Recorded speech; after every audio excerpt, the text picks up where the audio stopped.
आपको क्या दिखाते हैं कि ये कौन से मंत्र जाप करें।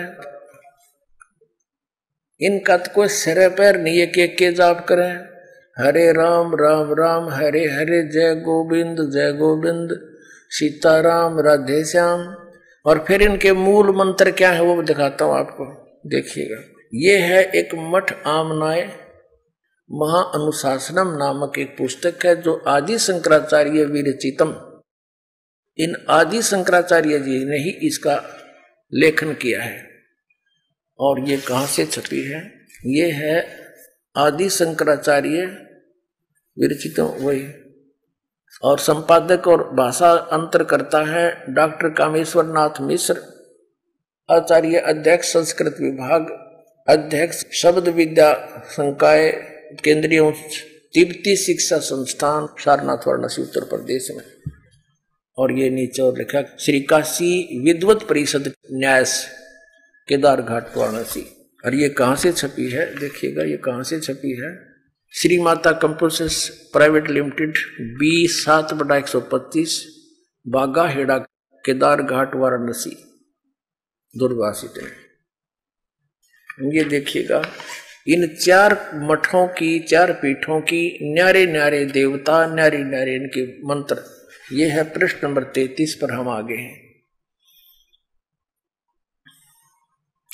इस पर क्या बताया कि शारदा पीठ, शारदा मठामना यानी शारदा पीठ, इस क्षेत्र का नाम द्वारका है। और देवता सिद्धेश्वर है, श्री देवी है जो भद्रकाली, ये इनका पूज्य देव है और यह इनकी पूज्य देवी है। ठीक, यहाँ पर श्याम वेद इनके हवाले किया गया, ये केवल श्याम वेद का ही प्रचार करता है यहाँ का जो मठाधीश्वर है। ठीक, अब देखो इन्होंने अड़ंगा कैसे अड़ा रखा है, अपने अनुसार सदग्रंथों को मोल्ड कर दिया, उनके अनुवाद को। इसका अर्थ है, गीता अध्याय नंबर 2 का 46 का श्लोक है। इसका अर्थ तो ये बनता है कि बहुत बड़े जलाशय की प्राप्ति के उपरांत छोटे जलाशय में जैसा प्रयोजन रह जाता है, ऐसा ही विद्वान पुरुष को पूर्ण परमात्मा की जानकारी के बाद अन्य देवताओं में रह जाता, अन्य ज्ञानों में रह जाता है। और इन्होंने के ले लिया अपना उल्लू सीधा करने के लिए किसा अनर्थ कर दिया, अर्थात जैसे चारों ओर जल से भरे जलाशय से जितना प्रयोजन होता है उतना ही जल ग्रहण कर लिया जाता है, उसी प्रकार पूर्ण वेदों के न होने पर भी उक्त वेदों के उतने ही भाग अर्थात उपनिषद को ग्रहण करना ही ज्ञानी ब्राह्मण का प्रयोजन होना चाहिए। अब देख यो कर दिया काम इसने, अनुवाद गलत कर दिया, अपने अनुकूल उल्टा अर्थ कर दिया। क्या कर दिया कि वेद तो समझो बहुत बड़ा जलाशय है और हमने जितना जल चाहिए उतना ले लें, इसमें तो 4 वाक्य काट लिए, वेदों को भी छोड़ दिया। कहते ब्राह्मण का कर्तव्य बनता है कि वो उपनिषद पढ़े, वेदों की जरूरत नहीं उसने। ये फिर देखियो, क्योंकि इनकी अंग्रेजी ये दास समझ सके है, आपका समझ में आती तो पहले ही भाग जाते। ये देखिए 34 पृष्ठ पे हम पढ़ रहे हैं। ये है गीता अध्याय 2 का 46। पहले तो ये आपको दिखाऊंगा जो पेटा भरेगा न, इनकी घनी कसूती धाक जम रही है जनता पे। अकीदा विद्वान न पढ़े थे, ये केवल भाषा जाने थे संस्कृत, और थारन के पास खक अध्यात्म ज्ञान थे, शून्य था इनका। देखिएगा श्रीमद् भगवत गीता, गीता प्रेस गोरखपुर से प्रकाशित है, जयदयाल गोविंद का इसके अनुवादक है। ये देखिएगा अध्याय नंबर 2 का और श्लोक नंबर आपको 46 दिखाते हैं। ये है अध्याय 2 श्रीमद् भगवत गीता और श्लोक नंबर 46। सब ओर से परिपूर्ण जलाशय के प्राप्त हो जाने पर छोटे जलाशय में जितना प्रयोजन रह जाता है, ब्रह्म को तत्व से जानने वाले ब्राह्मण का समस्त वेदों में उतना ही प्रयोजन रह जाता है। अब गीता तो क्या बता रही है, पवित्र ग्रंथ के जैसे बहुत बड़े जलाशय की प्राप्ति के उपरांत छोटे जलाशय में जैसा आस्था रह जाती है, जैसे एक छोटा जलाशय होता है जिसमें ये पता है कि 1 वर्ष वर्षा ना हुई तो वो जल सूख जाए उसका, और उस पर आश्रित जितने मानव प्राणी है वो भी दुख का सामना करेंगे, वो भी साथ नष्ट हो जाएंगे। और उन व्यक्तियों को कोई बहुत बड़ा जलाशय मिल जाए जिसको 10 वर्ष वर्षा ना हो तो भी जलना समाप्त हो, कहते हैं फिर उस छोटे जलाशय में जैसी श्रद्धा रह जाती है, ऐसे ही पूर्ण परमात्मा के तत्व ज्ञान की प्राप्ति के बाद अन्य ज्ञानों में जैसी आस्था रह जाती है। यानी अंडरस्टूड है, जिसने ऐसा जलाशय मिल गया 10 वर्ष वर्षा ना हो तो अभी जल समाप्त नहीं हो तो तुरंत त्याग कर उसको तुरंत पहुंच जाएगा वहां पर। तो इसी प्रकार गीता जी तो ये कहते हैं कि उस बड़े जलाशय की प्राप्ति के बाद छोटे जलाशय छोड़ दे। और इन्होंने क्या किया है, अपने उल्लू सीधा करने के लिए घुमा दिया कि जैसे बहुत बड़े जलाशय में बहुत गुना जल होता है, हमने जितना चाहिए उतना ले लें बस। और फिर क्या प्रमाण दिया है कि ब्राह्मण को चाहिए केवल उपनिषद पढ़े, वेदों के चक्कर में नहीं पढ़े। देख फिर देखिए, ये पुस्तक है मठामने महानुशासनम, ये भी आपको दिखाई थी। इसके 34 पृष्ठ पर देखिएगा, ये है गीता का श्लोक। अभी आपने देखा, इसकी संस्कृत भी दिखा दो कि वो ना समझ में आओ जल्दी, ये आत्मा हटे नहीं गया आपकी, इन्होंने हमें मूर्ख गणा बना दिया। ये देखिए गीता जी, ये वही श्रीमद् भगवद गीता, और इसलिए दूसरा अध्याय नंबर 2 का और श्लोक नंबर अब ये 46 है। ये संस्कृत भी देख लो इसकी, ये नो की नो है। यवनाराथ उद्पाने सर्वतः है समलू तोप के, ये नो का नो है। ये आप देख लो, इसने पढ़ का मन गणी पढ़नी नहीं आती, सैनो का नो।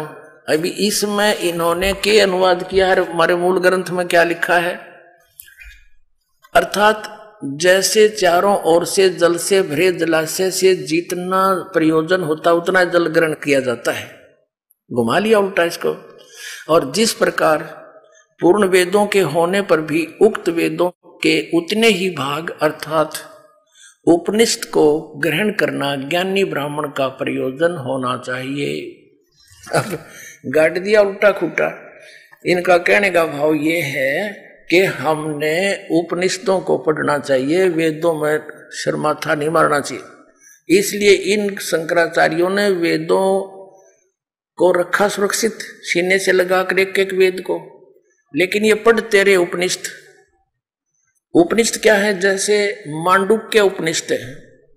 अब मांडुक नाम के एक ऋषि थे, उन्होंने जैसा वेदों को समझा फिर अपना अनुभव किया साधना करके, जो उसका अनुभव था उसने लिख दिया उसमें, वो मांडुक के उपनिषद हो गया। कठो उपनिषद है, वो कठ नाम के ऋषि थे, उन्होंने जैसा भी अनुभव किया वेदों को जैसा समझा अपना अनुभव उपनिषद में लिख दिया, तो उपनिषद बन गया उसके नाम थे। अब जैसे मैं ऋषि दानंद था नकली, इसने उपनिषद बना दिया सत्यार्थ प्रकाश और लिख दिया नोक में वेदों अनुसार सारा ज्ञान लिख रहा हूं। तो वेद पढ़ना छोड़ दिया लोगों ने, सत्यार्थ प्रकाश पढ़ना शुरू कर दिया। अभी तो शुक्र है समय पर इसकी पोल खुल गई, ना तो ये उपनिषद में आ जाता कुछ दिनों के बाद। तो ये आगे देखना भी इससे आपको कितना इनकी इन शंकराचार्यों की ये जो विद्या का ज्ञान होगा देखिएगा। अब हम 34 पृष्ठ पर पढ़ रहे थे कि ब्राह्मणों को चाहिए कि उपनिषद पढ़े, ये उनके भाग हैं उपनिषद। अब 35 पे क्या बताया इन्होंने, शारदा द्वारका पीठ के बारे में हम पढ़ रहे हैं। इसका महावाक्य है तत्वमसि, तत्त्वमसि, जिसका उल्लेख सामवेद अंतर्गत एक छांदोग्य उपनिषद है, छांदोग्य उपनिषद है, उसके 6 का 8वां अध्याय 6 का 8वां श्लोक है। ये इस उपनिषद से ले रखा, छंदोग्य उपनिषद है क्या, तत्वमसि, यह जीवात्मा और परमात्मा के अभेद का बोध कराता है।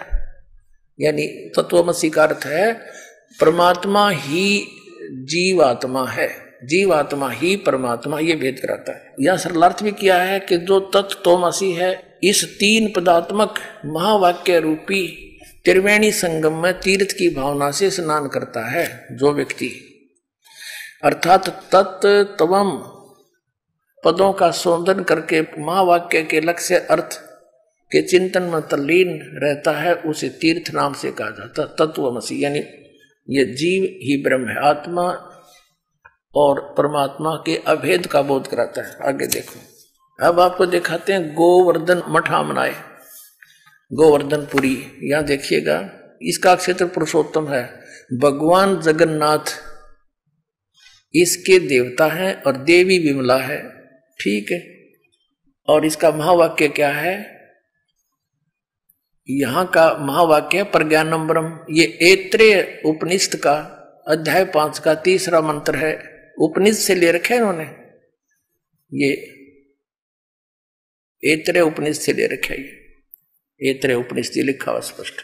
इनके भगवान भी न्यारे न्यारे, इनकी देवी भी न्यारी न्यारी, और इनके मंत्र भी न्यारे न्यारे। ये कहाँ से है? यहाँ पर ऋग्वेद का पाठ होता है। यहाँ के नाम ऋग्वेद का ही पठन होता है ओनली। अच्छा, अब हम आगे चलते हैं। ये ज्योतिर्मय ज्योतिर्मठ आमनाए, जिस पर वर्तमान में शंकराचार्य श्री स्वरूपानंद जी पीठाधीश्वर है। अब 3रा आमनाए उत्तर दिशा में है, ज्योतिर्मठ है, इसका दूसरा नाम श्रीमठ है। यहाँ का देवता भगवान नारायण देवता है, देवी पूर्णागिरी है। अच्छा, ये हम 40 पर पढ़ रहे थे, 40 पे, अब 41 पे आगे हैं। यहाँ का जो महावाक्य क्या है? महावाक्य है अयम आत्मा ब्रह्म।